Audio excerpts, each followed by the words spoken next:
Joining us now is Chief OjyOkpe. Law. The story's trending around the world. We always get excited on Mondays, right? Yes, How are you this morning? Yes. Rufa was pepper souping and jollofing over the weekend. Next time we'll Thanks for not inviting us. No, it's not like that. Don't worry. Yeah, it was implication for our friend and our boss on Roche, board things. Good job. How are you, our favorite Niger wife? Always good. Always good. Happier when I see you. Oh, you're sweet. Good morning, Ayomide. Good morning, Oji. How are you feeling Her name today? is not Ayomide, it's Ayo, but she's my Ayomide. How are you? I'm very well, thanks. Well, all right. Thank you. Well, good morning to you, viewers. Let's begin what's trending. Former President Olusegun Obasanjo has been trending on social media after he stated during an interview over the weekend that the Nigerian National Petroleum Company has always known that it can't manage our refineries, but only are interested in siphoning funds. Obasanjo spoke when he hosted some members of the House of Representatives in Abeokuta, the Ogun State Capital. When I was president, I went and called Shell. I said, Shell, look, come and help us. Run the refinery. Take part. You can take 10%, you can take 20%, but come and help. They said no. They said to me, the corruption around the refinery, they did not want to get involved. Some Nigerians got together. They paid 750 million. I said, God has sent this one.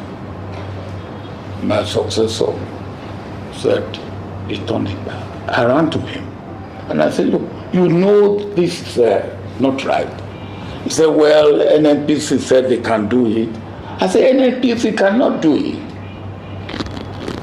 NNPC, I think you are investigating $1.5 billion that NNPC has spent on refineries since then, and the refineries will not work. But I told my successor that the refineries, from what I have heard and know, will not work. And when you want to sell it, you will not get anybody to buy it for $200 million as scrap. And that is the situation we are in now. So why do we do this type of thing to ourselves? NNPC knew that they cannot, but they knew that they can eat and carry on with the corruption that was going on in NNPC. All right, Obasanjo there has spoken very well. This weekend I called him an elder spokesman. He's spoken for the elders and for the nation. Great elder speech right there. But, he said a lot of things during that interview with, members of the House of Representatives. He also talked about the characters that are in leadership. He said they should be arrested. But I love the point that he made about NNPC not working. He was the president at the time. He said that he met with Shell, and they gave him 5 good reasons why they wouldn't partner with, or work with the refineries. One is that, they're too small. And he also talked about the fact that the corruption within the NNPC is just too much for them to, work with. But I think you saw this story. We saw this tweet that was quite viral. I would like to pull it up before our next story. This is from Nigeria Stories. They tweeted just in, Port Harcourt Refinery to produce 12 million liters of petrol daily. It will begin operations this month. And there was a response right there. Is the refinery aware? I thought that was so funny. Is the refinery aware?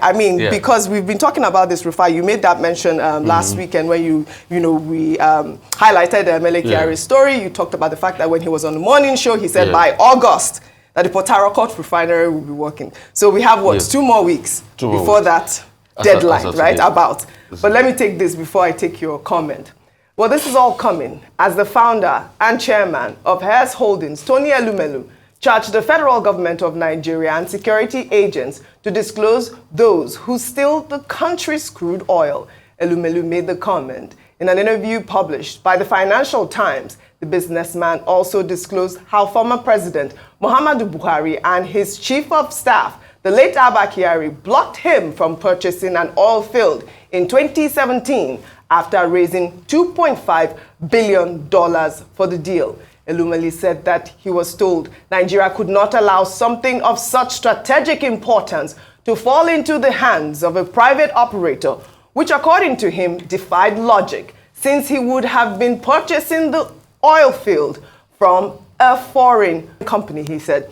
He's also said that, the oil theft has contributed to the divestment of international oil companies in Nigeria. Let me just take his tweet, if you can pull up a statement from that Financial Times. Tony Elumelu said, "This is oil theft. We're not talking about stealing a bottle of Coke you can put in your pocket. The government should know. They should tell us. Look at America. Donald Trump was shot at, and quickly they knew the background of who shot him. Our security agencies should tell us who is stealing our oil. You bring vessels to our territorial waters, and we don't know." But, last month, actually, operatives of the Nigerian Navy ship Pathfinder uncovered over 200,000 liters of alleged illegally refined diesel at a private residence in Rivers State. Let's take a look. It's not sacks of rice. It's liquid. Liquid is inside all of them. Come. You see? This is crude oil. This is crude oil. It's crude oil. So it's a major operation. It's ongoing. Massive operation. The Nigerian Navy, led by this man here, Commodore Desmond Igbo, is the commander of the Nigerian Navy ship Pathfinder. They discovered this place inside somebody's compound. Okay, you people tried. You people found this place. So they said they've arrested 2 people, and they are still trying to track down the other people because it's a massive operation that's ongoing here. Now look at this. You can see this is crude. Look at it. You see that? Everywhere. Massive operation ongoing here. Well, kudos to the Nigerian Navy right there, Rufai. Truth has to be said, Oji. You see, tie all these stories together, they're connected one way or the other. Of course. Prior to this time, there have been forces that do not want Nigeria to do well. Some of them external, but they are in close connivance with local forces because of the greed. It's not today it started happening. You think the colonial masters just colonized us? What about the people that sold their own brothers for schnapps and mirror? That's what's happening all over again. Obasanjo and that refinery, he called NNPC, he called Shell. Shell wouldn't touch it because they knew it was a cesspit of corruption with the NNPC. Guess what? He finally sold it to Dangote. When Dangote said he was going to revamp it, those same people connived to just tell Yaradua that they can fix it. All this while they've been collecting money, they've not fixed it. Now, they've already collected another 1 billion to service it again, or $1 or $2 billion. Nothing is coming out of it. We're still waiting for them. They said this month. So that cycle of corruption continues. And those that want to do it, they will not allow them to do it. People like Dangote that because of that, now said I will go build my own refinery. They are frustrating him. This was the same NNPC that said, okay, we'll take 20% equity. Part of the equity was supposed to also be ensuring that Dangote gets crude. And there are laws on ground. But you can see the frustrating process the man is going through now. See, I'm not saying Dangote doesn't have his own problems. I'm not saying anybody is a saint in this country. But can we allow, at least let this man work for the interests of Nigerians? Can we allow this refinery to get to the light of day? You can see all sorts of people talking everywhere. It's because of their own interests. I am talking about the interest of Nigeria. How can we ensure that we have local refining? That's the most important thing. See the illegal refining going on in rivers. See what is happening to Elumelu saying crude oil theft. Is it angels from the sky that are coming to steal the crude oil? Yeah. You think people don't know what it is? But you see, when you have a country where special interest is over the interest of Nigerians, the country can never grow. All of a sudden, these people are so high and mighty, you can't bring them down all this while. Tantita has tried. The Navy will make effort and everything, but it continues. So there is something definitely wrong. It also ties around the international dimension. Look at David Owude talking over the weekend. So there's also an international dimension to all of these things. That's the point. And let me tell you something. Except we sort out the greed of those that connive with the external forces, Nigeria will never move forward. Right. Many years down the line, we'll keep talking about these issues, like we've been talking about refining for a long time. Yeah, I mean, Tony Elumelu's statement where he said, I mean, we're not talking about a bottle of Coke here. We're talking about crude oil theft. How can we be a thriving nation if our, oil keeps getting stolen in the manner that we saw in River State, just in that video right there? But Rufai has mentioned David Hundeyin. We saw that story of investigative journalist David Hundeyin. He had put out a statement saying a London-based NGO was attempting to bribe him to vilify the Dangote refinery. Well, let me read some excerpts of his statement there. He wrote, last week, I received an 800,000 naira offer from an international NGO to write an article essentially saying that Dangote refinery is terrible for the environment because of environmental concerns. I'm putting this out there publicly so that nobody will henceforth use the term conspiracy theory when it is pointed out for the umpteenth time that there are American and European state and private interests that are heavily invested in keeping Africa exactly as poor as it is, and that they regularly push levers most of us do not even know exist to make sure that this status quo is protected. It is not the rich white men hiding behind these climate advocacy NGOs who will tell us what to do with our energy reserves and by what means we are allowed to escape the poverty that they engineered for us. I mean, this is very, very strange because you know that David Hundeyin is a strong critic of the Dangote refinery and all of that. And we've always talked about this climate change and what it means for Africa. I mean, he made a very valid point, which is it's not the white men that will tell us what we need to do. We too, we have our own scientists. We're able to tell what will work for us. Go ahead. I think it's quite rich that the West will tell Nigerians or African countries, especially since they are the biggest emitters of carbon, especially in terms of the world contribution to carbon emissions, Africa is still playing very small. So they shouldn't magnify it on our continent. I think just to put it out there. However, in terms of there being a point around the impact on the environment of the refinery, there's a point there. But Dangote Refinery is not the only refinery in the world that is refining local crude. And the question you would ask is that I'm sure for a project like this, an environment impact assessment was done. And the Nigerian government approved the refinery being put up. But I think the bigger conversation around this is the fact that there are deeper interests in this Dangote refinery matter, such that they are willing to sponsor people to write articles against the refinery. So it goes back to that question, and I think Mr. Elumelu also raised it, that who are the people behind, who are the cabal members who are behind, number one, not wanting to see local refineries work? I've maintained the fact that it's not just about Dangote refinery. All the local refineries in Nigeria, whether it's a Port Harcourt, Warri, any one of them not working, there are people who are bent on the fact that it must not work. And we cannot talk about the impact of these refineries working for energy security in Nigeria. We've talked about this a number of times. And that then leads us to crude oil theft. Already we were saying that the amount of money we spend on exporting, importing back our oil as PMS is a lot. Then talk about what we're even trying to export to gain revenue being stolen, the commonwealth of the people. The number is staggering, and Nigerians should be very concerned. Absolutely. Mr. Elumelu puts it at 95%. That is something. Yes. Do you know how much money is being lost on a daily basis to crude oil theft? Yeah. It should be a national emergency, and billions of money has been given to Tantisa Security to secure pipelines. How much money, how can we justify that amount of money being spent on a contract awarded to an outfit to ensure that oil theft reduces? Nevertheless, we keep talking about this. We keep hurting local businesses, local investments, until we fix the cabal or the interest of people in the oil and gas sector, we'll just continue talking and nothing will happen, and Nigerians will continue to bleed and lose a lot of money. Yes, I mean, this is the point you have just made. I mean, we've been talking about dream killers here. I would also refer again to Tony Elumelu's statement where he said, former President Muhmmadu Buhari and, his former, may his soul rest in peace, Abba Kyari stopped his deal at that time, $2.5 billion in 2017. Imagine. And it was that he was going to be buying it from a foreign company, Exactly. not a Nigerian company. What was that excuse for?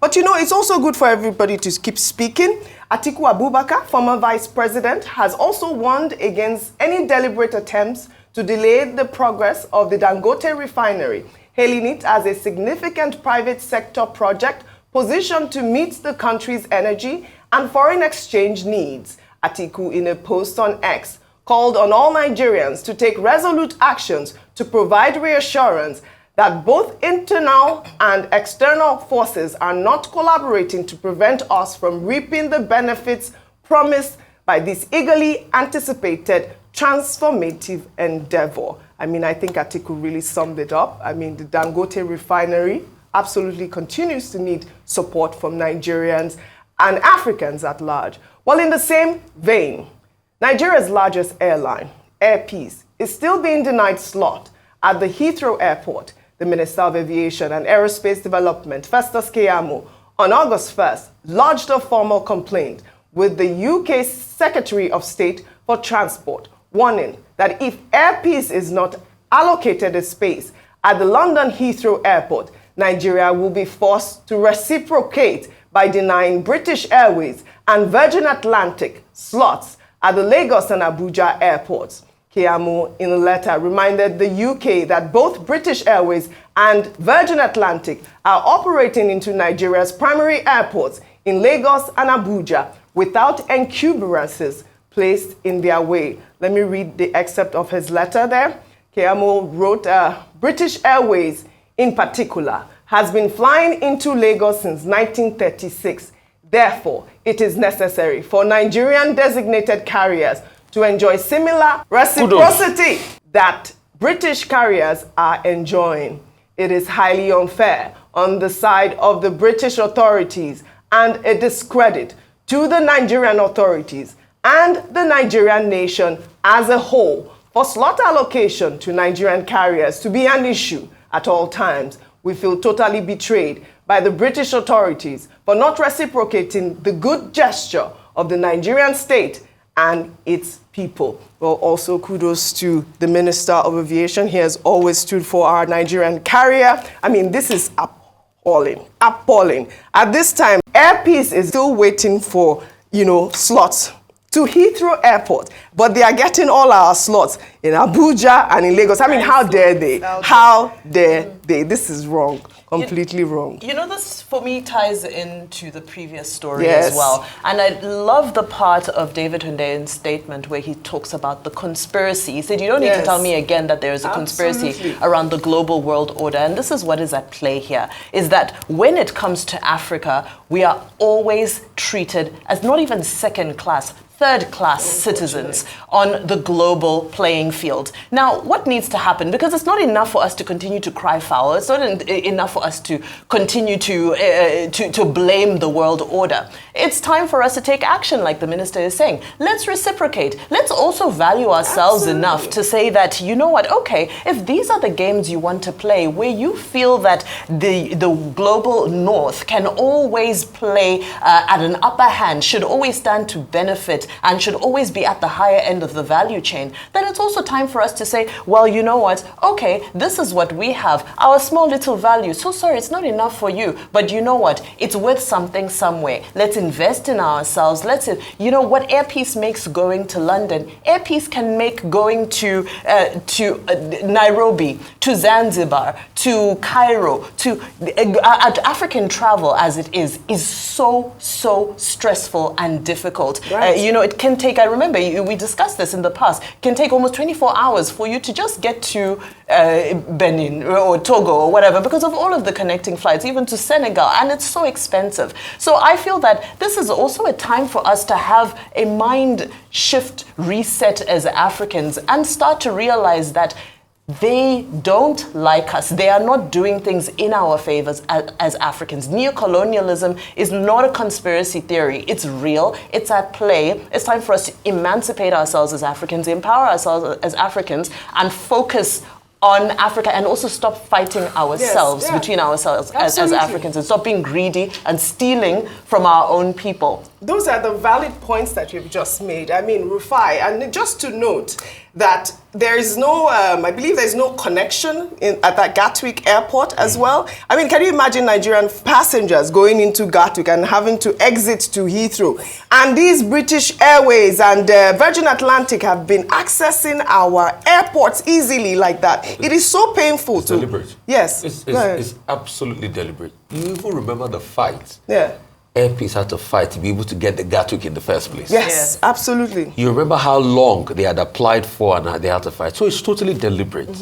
I mean, they don't need to tell you again that there's a sentiment against Africans. They don't need to tell you, if for anything, if you didn't see it clearly. I'm sure you saw the riots in the UK. And it was about because of the way people looked, and you are not welcomed here. But I'm also happy about a Keyamo that is putting his foot on the ground. If it was other times in the past, people will not put their foot on the ground. And what Keyamo has done will make a big statement. So kudos to Mr. Keyamo today. Yeah. By saying to them that, see, if you don't give Airpeace a spot in Heathrow, then don't worry, you will go and land in Ilorin, or you go and land in Enugu as Virgin. Yes. And That's if you it now. try it, we will show you that we can do it. Yes. Because it's not only them. You remember how we had to fight with UAE when they were saying we should go land in Sharjah. So it's not today. And you see, the word for it is international aeropolitics. Yes. And the British are the masters of playing it. Right. These were the same people that they had been landing planes here since the 30s. Imagine. Like they said rightly. Yeah. So we must insist. Yeah. Because if you don't insist, you're not going to go. You even remember how they brought out the first scandal against Airpeace at Gatwick, that they are not fill up one thing or the other.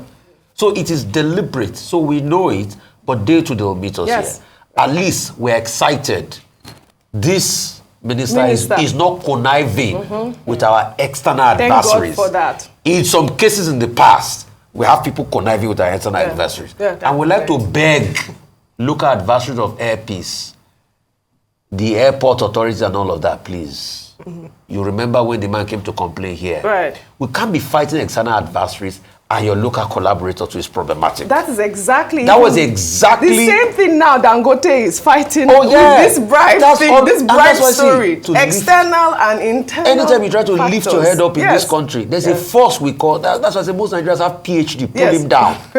They will want to pull you down at all costs, Unfortunately. but you have to fight through Yes. it and we change the narrative. Yes. And that's why I say what we are speaking about for Dangote is in our own national interest. It is in our national interest. Because if we don't absolutely. speak up today, see, our children Yeah. will still be buying imported fuel in this country. Absolutely. When we can refine this. We are behind Festus Keyamo. Reciprocity. We are behind you. Well, we'll take our final story in South Africa. The country now has a new queen. Mia Leibrows was crowned Miss South Africa on Saturday night. The 28-year-old Freetown model defeated 9 other finalists to claim the coveted crown and became the first model with a hearing impairment to be crowned Miss South Africa. Our brand new Miss South Africa 2024 is Mia!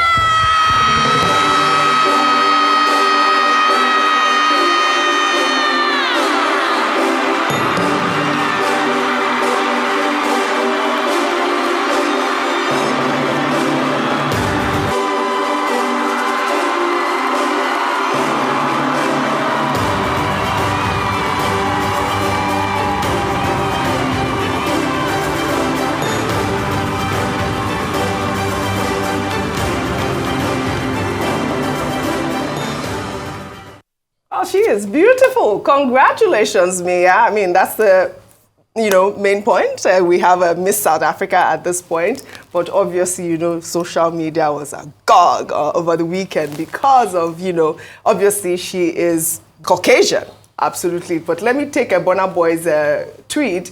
He actually posted a picture of Mia and a short caption. He wrote, "So after all that," with a laughter. I mean, you know what that means. A lot of people have reacted to that. I mean, only because of the story that we have been discussing, Chidinma Adesina pulling out of the competition because she was threatened because of her heritage. I mean, what does that tell you? What does that tell you about Africans, Vimbai? You know, it continues with the theme we're talking about you know, Africans and how we treat ourselves. Yes. You know, the issue is not that Miss South Africa is Caucasian, because Zimbabwe also has a Caucasian Miss Zimbabwe. The issue is that a black girl was pulled out of a competition to make space be the issue, for but her. they made it an the issue is that shouldn't be the issue, but they made it an issue that it's because I mean that now she's Caucasian and so it's fair and fine if she's won by merit, no problem. The issue is that a black sister was pulled down. I understand that she's even, you know, suicidal at the moment. Correct. And it all came down to they had no facts about whether she was an illegal immigrant or not. They just didn't like the fact that she had Nigerian heritage. And my Twitter timeline has been a mess entire weekend with Nigerians and South Africans fighting over this issue. And it's so heartbreaking because this is what always happens. When black man fights black man, white man always wins. Unfortunate. 30 seconds. When will black people emancipate ourselves from mental Emancipate slavery? yourself from mental Honestly, slavery. I hear you that it's that's not the big issue in terms of, but for me it's a big issue because this is also a reflection of how young people also view beauty, especially black young girls, and seeing that it's okay to be that, you know, to love your skin color and still win competitions like Miss South Africa and Miss Nigeria. But South Africa, remember the role Nigeria played in fighting apartheid. Well, all right. I'd love to thank you all, as always, for your great analysis on what's trending. Well, that's all I have for you guys on what's trending today. I'll see you all tomorrow.